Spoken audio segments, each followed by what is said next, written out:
हर किसी को आज़म बनना है और हर किसी के दिमाग में एक गेम चल रहा है और हर कोई बुरा है. हर कोई बुरा है. Can I request the third pillar of the film, who's playing a good cop in bad situations, Indranil Sen Gupta, to join us on stage, please. Thank you. Thank you. So Indranil, you're playing a cop, and पिक्चरों में पहले देखा जाता था कि police काफ़ी बाद में आती है.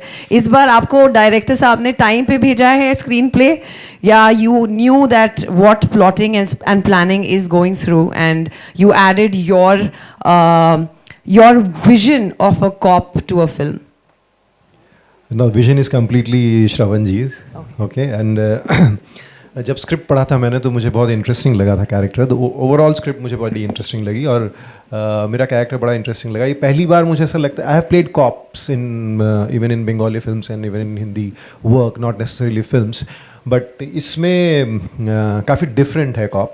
और ये जो अभी अभिमन्यु बता रहा था कि ग्रे हैं सब, आई थिंक रियल लाइफ में सभी ग्रे होते हैं, कोई ब्लैक या वाइट नहीं होता. If I am good to someone I might be bad to someone else.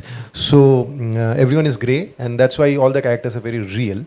लेकिन I would like to thank Shravan ji and mister Patel कि मुझे मौका दिया है ऐसा रोल प्ले करने का.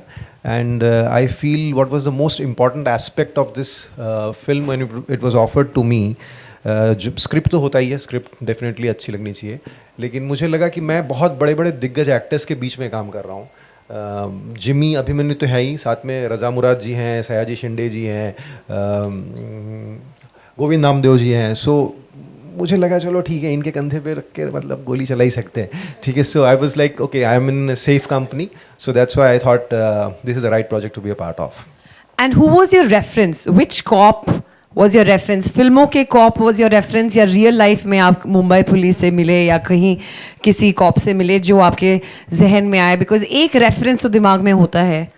No, actually, ये मतलब this is a thing about me that I do not like referencing and I do not like, I never like referencing. ऐसा नहीं है कि मैं अपनी तरीके से करूँ, ऐसा नहीं, लेकिन मुझे ऐसा लगता है कि I'll be more honest to it if I try and do it my way, sticking to the script and sticking to the vision of the director.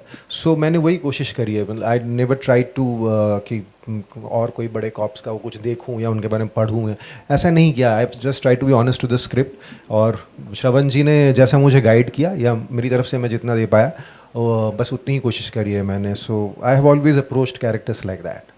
And the same question for Jimmy and Abhimanyu also.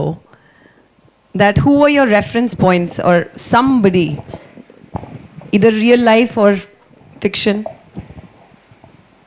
No, I think I was told right in the beginning that we are not going to take from anything which has come before. Even the language, if you see, it's very precise. It's not going too much into that Karinga, Kalinga, and all that. Whatever how we try to portray the whole thing. It's got a kind of a stature to it in terms of the dialogues, in terms of the characters and everything like that. So we were told in the beginning only not to get into all that. That question had come up before we started shooting. I did have a word with him, so he said no, we'll stick to this. So that is, I think, what sets this particular story apart from the other ones. Yeah. Abhimanyu? जी, I also didn't take any reference from anywhere. तो पर यही था कि जब मैं वहाँ बैठा, रजा साहब मेरे फादर प्ले कर रहे हैं, आसपास ऐसे दिग्गज एक्टर हैं जैसा इंद्रनील ने बोला, तो अपने आप एक बॉडी लैंग्वेज और जैसे डायलॉग्स थे लिखे हुए, जैसी सिचुएशन थी, तो कुछ ख़ास मुश्किल तो नहीं हुई. पर हम सब ने काफ़ी रियल इसको करने का कोशिश किया. ऐसा नहीं है कि कुछ बहुत ड्रामेटिक हमने ट्राई किया.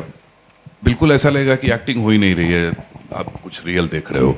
इसीलिए शायद ये ऐसी दुनिया क्रिएट हो पा रही है.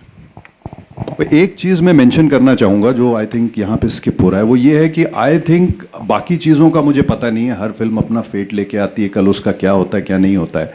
But definitely for students of cinema, in terms of screen writing, screen play जिसको बोलते हैं हम लोग, उस चीज़ के लिए ये एक स्टडी बनने वाली है फिल्म. ये 100% मैं बोल सकता हूँ. That is the credit that goes to Shravan जी.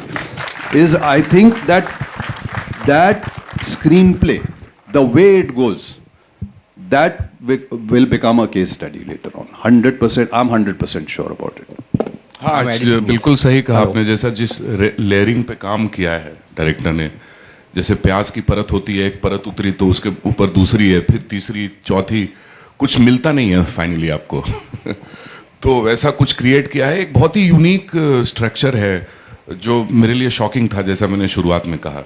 तो प्लीज एक्चुअली ऐसा है, if you can't do the great things na, then do the small things in great ways. So that's what we have done. So all credit goes to Shravan ji and Azam team. Thank you. ये देखिए 10 minute में कायम हो गए देखा The floor is open to the media to ask. आपका हो रहा ही ऐसा है sir. The floor is open for the media to ask questions. मेरा सवाल फिल्म के डायरेक्टर साहब से है। सर आपसे सर, बॉलीवुड में अभी तक जितनी भी फिल्में बनी हैं दोस्ती पर बनी हैं, और मैं खुद भी दोस्ती पे बहुत विश्वास रखता हूँ। आपके ट्रेलर का जो एंडिंग पोर्शन है वो मुझे समझ नहीं आया है कि गद्दी पे पहुँचना है तो दोस्तों को मारने की आदत डाल दो। ओके सर, जो गैंगस्टर अगर आप रियल लाइफ में देखें सर, मे बी इटालियन हो या कोई कहाँ भी गैंगस्टर हो, तो सर वो क्लोज सर्किट में काम करते हैं आप। और सर आप ज़्यादातर देखिएगा सर, गैंगस्टर की जो डेथ होती है उसका जो कारण होता है ना बहुत नज़दीक वाला ही होता है, या तो उसने इन्फॉर्मेशन दी है या तो उसने कुछ किया है। So sir it is sir अभी ये एकदम मुझे आसानी से बताना मुझे तकलीफ हो रही है, but this is something like Shakespearean kind of a thing.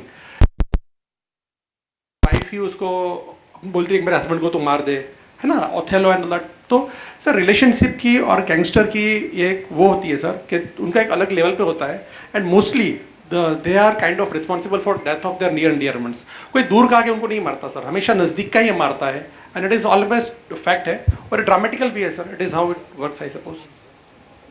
मेरा अगला सवाल जिमी सर से है। सर आपको रोमांस करते हुए रोमांटिक चॉकलेट बॉय के रोल पे लोगों ने काफ़ी पसंद किया। ऑनेस्टली कहना चाहूँगा, फिल्म का ट्रेलर देखने के बाद रोंगटे खड़े हो गए। बहुत ही आउटस्टैंडिंग लग रहा है ट्रेलर, आपका अनुभव कैसा रहा? कुछ कहानियाँ, कुछ फिल्में, कुछ डायरेक्टर्स ऐसे होते हैं जिनके साथ आपको स्क्रीन प्ले पे फ्लो करना पड़ता है। आप ये नहीं सोचते कि अभी ये मेरे पास ये सीन है, ये शॉट है, इसके अंदर मैं अभी फैल के परफॉर्म करूँ, ये करूँ, मैं लोटा लेके आया हूँ, उसके भर के एक्टिंग करूँ। वो सब कुछ फिल्मों में नहीं कर सकते। You have to go with the dialogues. जैसे अभी आपने मेंशन किया कि अपना वो जो डायलॉग है जिसमें वो कि कुर्सी पे बैठना है, ये धंधा करना है तो दोस्तों को मारना सीख ले भाई, वो किसी कॉन्टेक्स्ट में बोल रहा है उस कैरेक्टर को। दूसरा जो कैरेक्टर है वो शायद किसी चीज़ से कन्विंस नहीं है। अब ये दूसरा आदमी उसको कन्विंस करने की कोशिश कर रहा है कि बॉस ये सीख ले, अभी तू करना है ये सब, अभी सिचुएशन ऐसी आ गई है। तो उस तरीके से you have to go with the flow sometimes. Also you have to go with the screenplay. You have to it. हर थ्रिलर में, इन सब में देखा होगा, कुछ अंडरडॉग आप दिखाते हो कि आप कभी बिलीव ही नहीं कर सकते, अरे बाप रे ये आदमी ये कर जाएगा, वो कर जाएगा, एंड ऑल दैट व्हाटएवर।